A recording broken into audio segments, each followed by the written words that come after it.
we carried out an experiment for steady-state exercise. The three hypotheses I made are based on null hypothesis for steady-state exercise, so based on the normative data. My cardiovascular hypothesis was that at the start of exercise, heart rate will initially increase in comparison to rest. However, it will plateau at about 3 minutes into exercise. My respiratory hypothesis was that breathing rate will initially increase at the start of exercise, but at the minutes of 3 to 18, the breathing rate and depth will plateau. My hypothesis for the energy system was that during steady-state exercise, there shouldn't be any lactic acid present in the body. The method of how we conducted the experiment was that a minute prior to the participant taking in physical activity, we checked their heart rate, blood pressure, O2 saturation and breathing rate, and noted the results. The participants cycled on the ergometer bike. Then they started to increase the rate at which they were cycling at because they needed to try and work in their aerobic zone, so 60 to 70% of their maximum heart rate. The duration of the test was 20 minutes, and in that time we recorded their heart rate every minute, their blood pressure every 4 minutes, their O2 saturation and breathing rate every 2 minutes. We also asked every 4 minutes how the participant was feeling, how hard they thought they were working, so their rate of perceived exertion. Finally, we measured their lactate at 3 minutes, 12 minutes and 16 minutes and 20 minutes. After they had completed the exercise, we recorded their heart rate, blood pressure, O2 saturation and breathing rate post 1 and 2 minutes of exercise. For all of the participants bar Josh, their heart rate increases by about 20 beats per minute in the first 2 minutes of exercise in comparison to their resting heart rate. Looking at Josh's data, I would disregard the first results recorded at 2 minutes of exercise because it is shown on the graph that his heart rate decreases by about 40 beats per minute when he starts to exercise. But comparing this to normative data, that is not what is expected, as Adams et al. States that oxygen consumption shows an initial rise, therefore meaning that the heart rate should increase to supply the demand for oxygen. So I'm disregarding this result as an anomaly, as a result of how the experiment was conducted.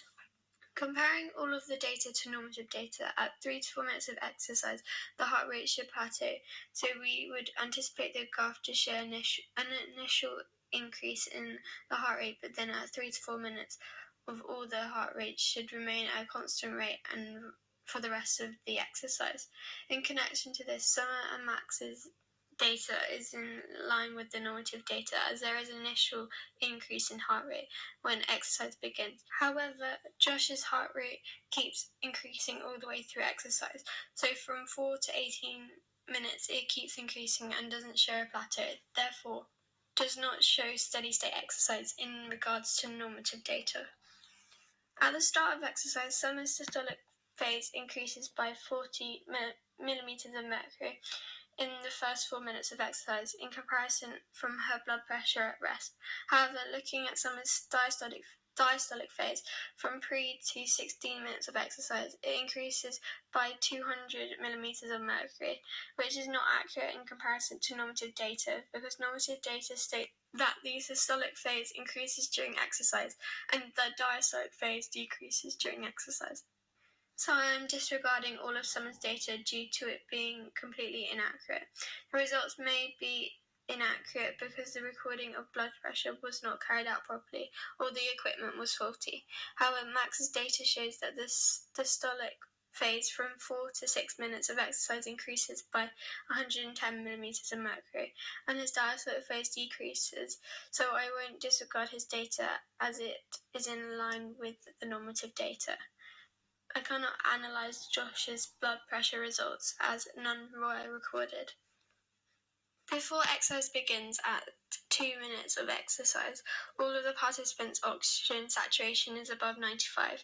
At 10 to 12 minutes of exercise, Max's oxygen saturation drops by 87%, which is in contrast to Summer and Josh's, as their oxygen saturation remains above 95 for the duration of the test. I would not disregard any of this information as it shows the amount of oxygen that is combining with the hemoglobin in their bodies. However, the normative data for oxygen saturation is 95 to 100%. So compared to the normative data, Max's oxygen saturation is low at 83% at 12 minutes, but Summer and Josh's oxygen saturation is in line with the normative data at 95% or above for the whole of the test. Summer and Max's lactate results are higher than Josh's at 2 minutes of exercise, Summer's lactate being 13 and Max's being 16, whereas Josh's lactate at 2 minutes of exercise is 1. At 10 minutes of exercise, Summer and Max's data shows an increase from 2 minutes of exercise. Summer's increasing by 3 and Max's increasing by 1. However, Josh's shows no increase at all. I'm not disregarding any of this data as it shows if they are working aerobically or anaerobically that I will discuss later. Normative data states that lactate should not be apparent during steady-state exercise because the athlete should be working aerobically, so oxygen should be present, not lactate. Josh's results are in line with the normative data, which is in contrast to Summer and Max's results, which is not in line with the normative data as lactate is present from 1 minute of exercise to 16 minutes. From pre to 2 minutes of exercise, all of their RPs increase because in their own opinion they feel that they are working at a high rate as the demand for exercise increases. At 8 minutes of exercise, Max and Summer's RP is similar at 15, but Josh's RP is 12. From the graph, it shows that Max and Summer feel that they are working hard to meet the demands of the environment compared to Josh. There is no data I would disregard because it is the participants' own personal opinion of how hard they feel they are working.